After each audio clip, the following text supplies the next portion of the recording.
All right, guys, how's it going? My name is Gian, and on this episode of Funker Tactical, we have something really, really special for you, something that I believe to be of historical significance. What we have are Jared Wihongi from Pekiti, Tirsia, Kali. We have Ray Dionaldo from FCS Kali, and our very own Doug Marcaida from Funker Tactical and Marcaida Kali. Now, the significance of this is that these guys have never met together in one place to discuss the very thing that they're passionate about and that they've dedicated their lives to. We're talking, of course, about the Filipino martial arts. Kali, Arnis, Escrima, whatever you want to call it. I know this is a long video and I'm making it even longer right now, but this is a video worth watching. If you're a fan of the martial arts, if you're a fan of FMA, or if you're a fan of the individuals in this video, you owe it to yourself to please take a moment. This isn't one of those super quick videos that you digest in 15 seconds. This is a sit down. This is a popcorn on the couch.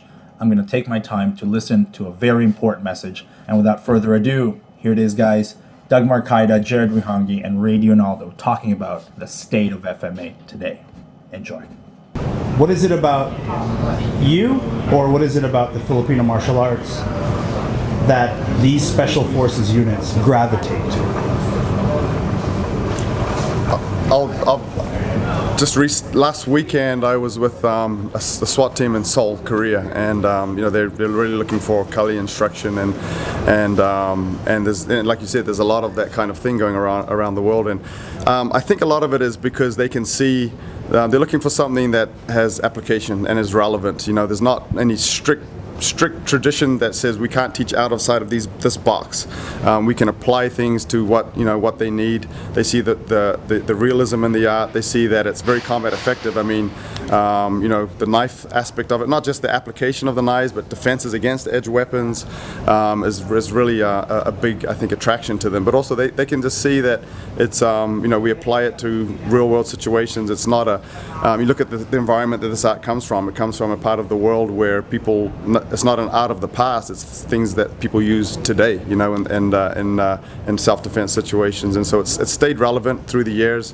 Hasn't been bound by strict rules of tradition, and is very combat effective. Yeah. I think the ability to adapt, overcome, and improvise as a methodology of training and teaching. We automatically do this with our weapons, and it's the way we teach it, and we have a history of its proven use. And just like Doug said, the thing that has given us the ability to work with different agencies, law enforcement, military, and civilian as well, is the same thing that allowed us to survive for the last 2,000 years. Our ability to adapt to whatever situation comes. A lot of people say it's not traditional, but you know what? 2,000 years, we predate some of the oldest systems out there, and that is our tradition, is adaptability. Where is FMA now? I mean, is it bigger than it's ever been? Is it at its peak? I don't know if I'd say it's at its peak. I would say more it's coming to its own. It's been around for millenniums, but now people are just starting to hear about it. And I would say the same thing. I don't think it's hit its peak. I think it's going there, and it's getting the notoriety that it should have had for a long time. And I think it's time to kind of really bring it to the forefront and showcase what the art has to offer. What's taken it so long to get here? Everybody looks at me. Okay. Up until this generation, a lot of the Filipino martial arts have been passed from father to son and kept within specific families or within villages. It's only this particular last maybe 30 years maybe that it's actually been allowed to be taught outside to other people. And that's kind of 20 years ago I was living in the provinces of central Luzon, and I lived in different towns, and every time I would say, hey, is there anyone that teaches Filipino martial arts here? And it was always, well, there's this old guy, he teaches in his backyard, we can hear the stick sometimes, but he only chooses who he wants to teach. And I think that kind of closed nature of the art has been one of the reasons it's taken so long. But I think there's a lot more openness now with the art, and it's getting the recognition that it deserves. So are these old timers, do they look at you and be like, what the hell are you guys doing? This is, this needs to stay here.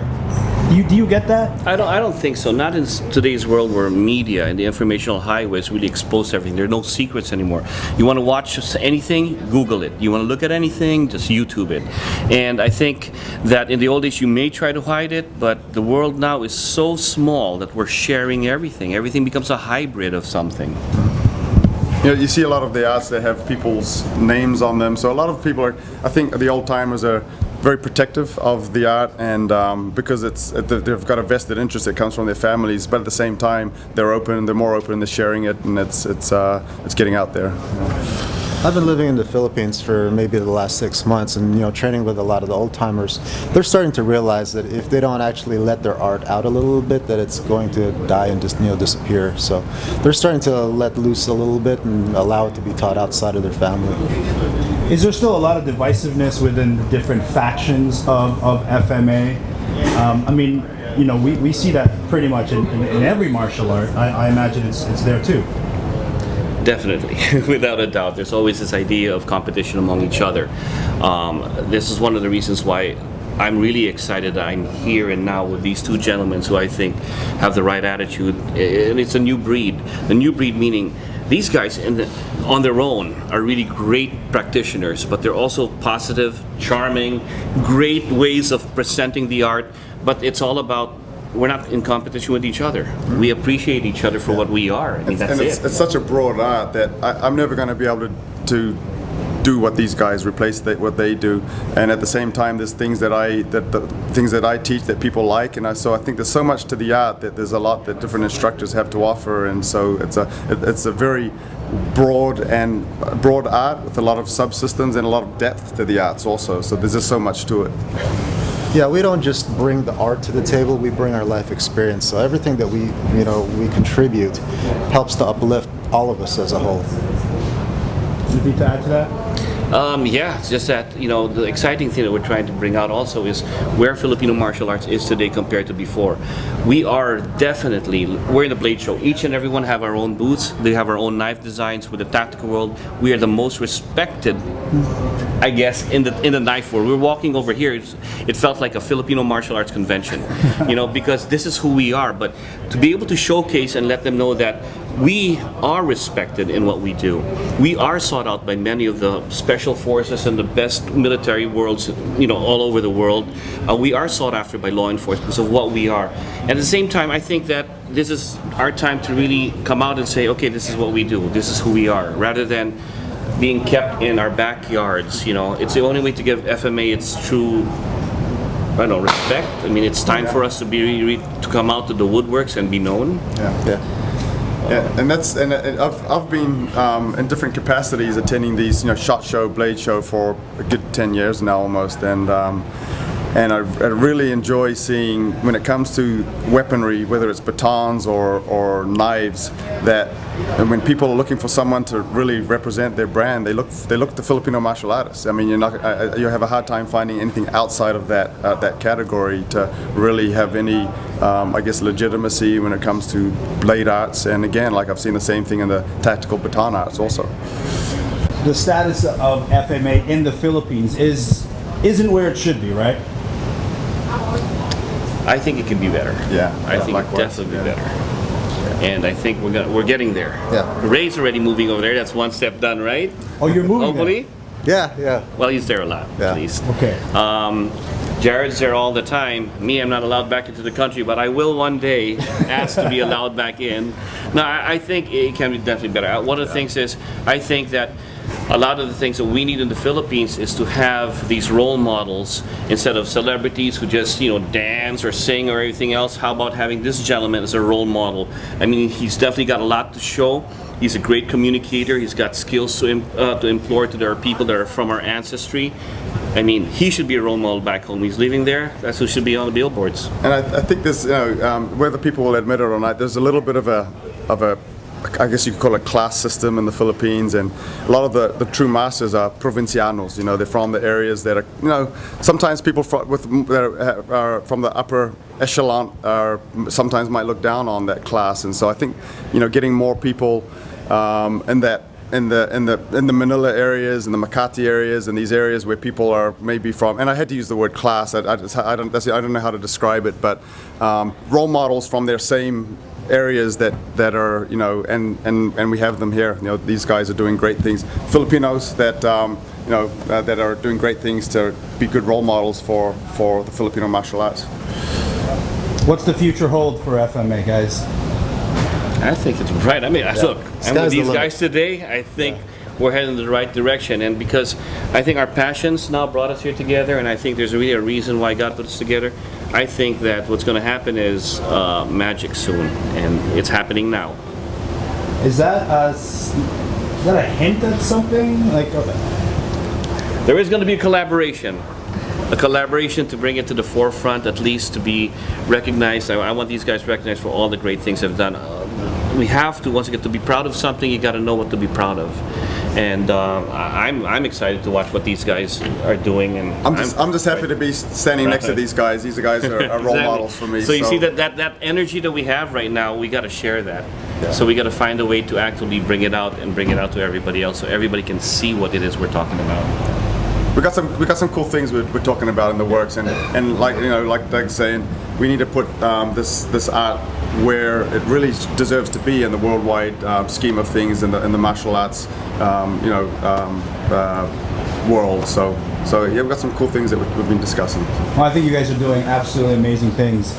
You know, I've heard of you guys before I knew of you, so certainly the information is out there. And you guys are doing amazing things. So, you know, on behalf of the community, thank you guys for doing that. Well, what do you say back to the community? Well, for me, guys, thanks very much for watching, supporting our channel. You do the likes, you subscribe to our stuff. These guys have their websites. I mean, we're going to try to feature them in our channel now. We're going to bring a family. We're going to be able to bring you a channel. We're in the works of a plan to make it accessible to everybody that loves what we do. And just keep looking and stay tuned. Right, to your students, to your family, to your fans. My fans. Oh. Yeah, just stay tuned. You know, things are happening. I see a bright future for the Filipino martial arts. One of the first things that we have to do for the Philippines is we have to change the people's opinion of their own art. You know, let them know how special it really is. And you know, these guys have done a great job, you know, promoting that, and the Filipinos are starting to see it now. So they're starting to change their opinion, and little by little, it's starting to come to the forefront in all forms of media. You know, I would say to my student, my students, like, I always just call them my friends, and because that's what they really are. You know, thanks for being supportive. Guys are always. I love working with all my students, no matter what the country is. Everyone's just great. They're always good to me, and very enthusiastic learners. And so just hold on to that art, keep progressing, and big things are happening for it. So, you know, glad that you guys are part of it. Where do we learn more about you, Jared? Well, I've got a website that kind of it's a new one. It's jaredwihongi.com, and I kind of direct to the different things that I have my hands in on there. And teampekiti.com is the other one that's directly involved with the Pekiti Tirsia Tactical Association. Yeah. Right, where do we find you, man? FCSKali.com, also FCSKaliPhilippines.com, and also on Facebook. Cool. Doug, let's wrap it up, man. Well, you can find me on americasmostwanted.com, marcaidakali.com, or dougmarcaida.com. We'll connect that. It's not even somewhere there. Guys, thank you very much. You know, I think that we're leaving you hanging, bro. Ray, funny. Thank you very much, guys, and thank you. Stay tuned, guys. I think big things are coming soon. All right. Thanks for sharing, guys. I appreciate it. Thank you. Take care. Oh, thank you, guys. Yeah. You know. Thanks. Good to finally meet you. Kid always talks about you, so he really thinks highly Yeah. of you. So. Every time when they talk about it, I'm jealous. If you could have, for no other reason, but just to have them listen and be part of this conversation, and they could magically appear like that, who would you bring? Yeah, there's a lot that could, but because we are all, there's this one good friend that we all have in common. For me, it would be my good friend Mandala Kitasenas.